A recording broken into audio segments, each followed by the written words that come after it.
Shalom, shalom, Israel.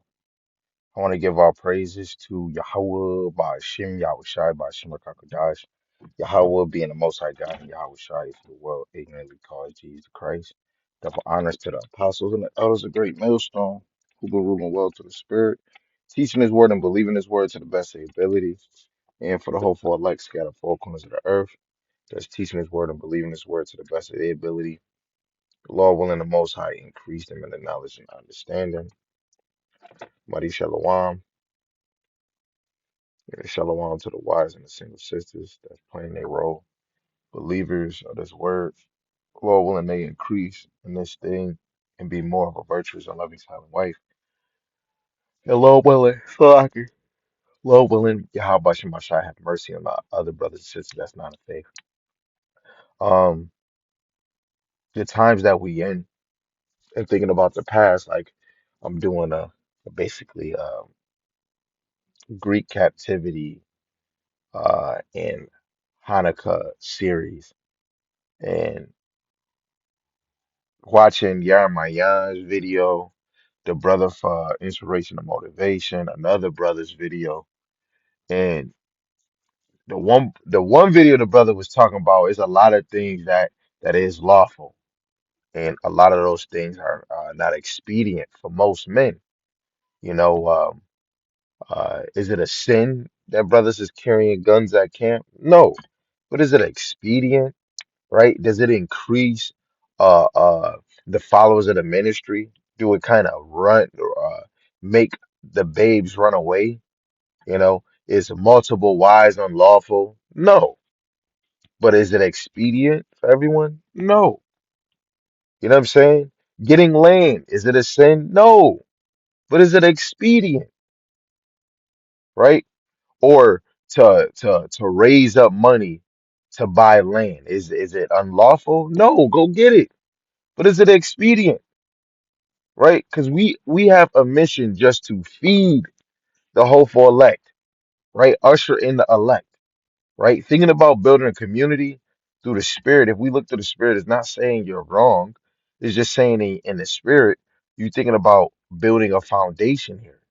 Why can't we just live whatever you just have, your house, get another house, right? The foundation that you already have. Constantly ushering the elect, speaking against this place, ushering in the prophecies. When these prophecies come, when we get to this mark of the beast, all that money we spend on that land is not going to mean for nothing. And what if disaster come and you're not on your land? Most of us might not even be able to go back to our house. We're going to be on the move. But besides the point, let's just get into this. This is First Maccabees chapter 3 in the GNT, verse 38. It says, Lysis chose Nicanor, Georgius, and Ptolemy son of Dormanes as army commanders. All three were able men who bore the title friend of the king. He put them in charge of 40,000 infantry and 7,000 cavalry, ordered them to invade the land of Judea and destroy it as the king had commanded.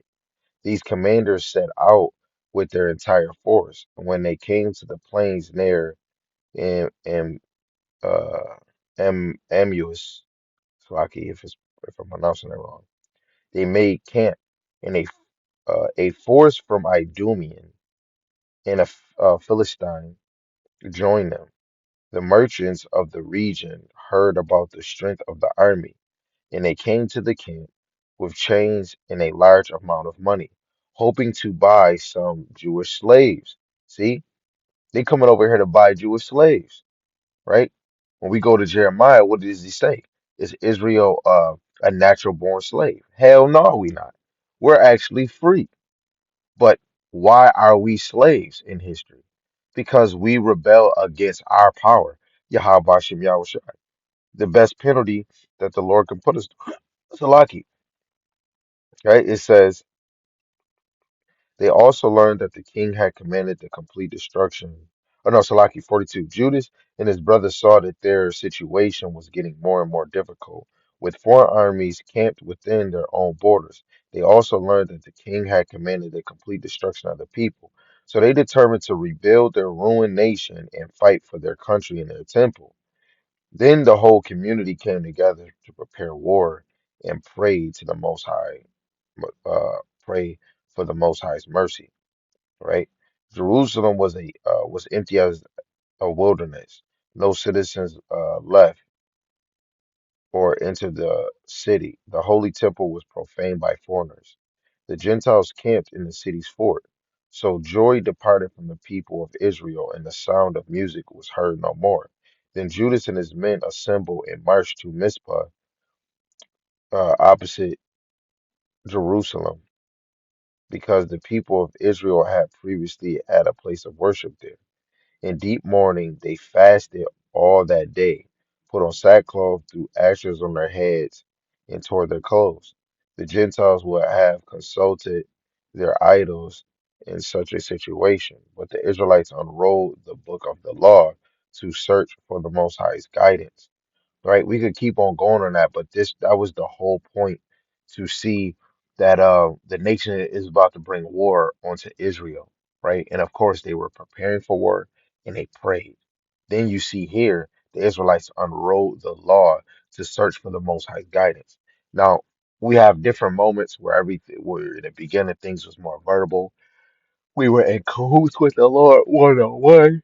And then physically, the Lord comes, and then after he comes, the establishment of the church.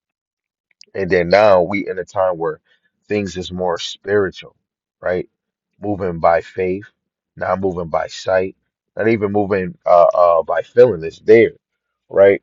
And miracles and signs is not like the same how they was. They just a little different, right? And we have the complete scriptures, right, in our hands, if we using them.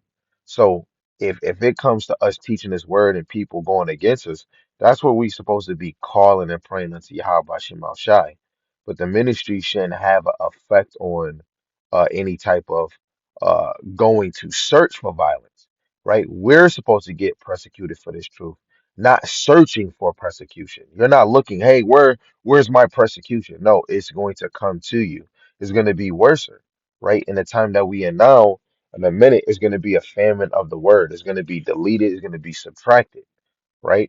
Like my brother Yarmayan just put in the chat, he's getting unnoticed views, right? Of course, he has 108 subscribers, but it really doesn't matter how many subscribers you have because it can be a whole flood and 1,000 people can be watching, right? And at the end of the day, the Lord is making his word go everywhere, right? Some people are going to click more on a clickbait type of video than something that's more soothing and direct.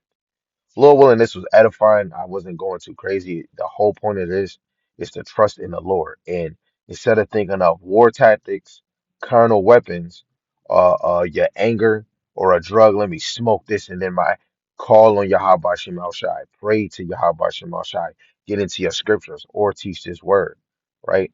The spirit, Yahweh Shem El Shai, his word is has more effect than anything in this world, right? So all praise to Yahweh Shem Shai, brother to Yahweh, brother to Shai, call Allah Yahweh Shem Shai, Shalom.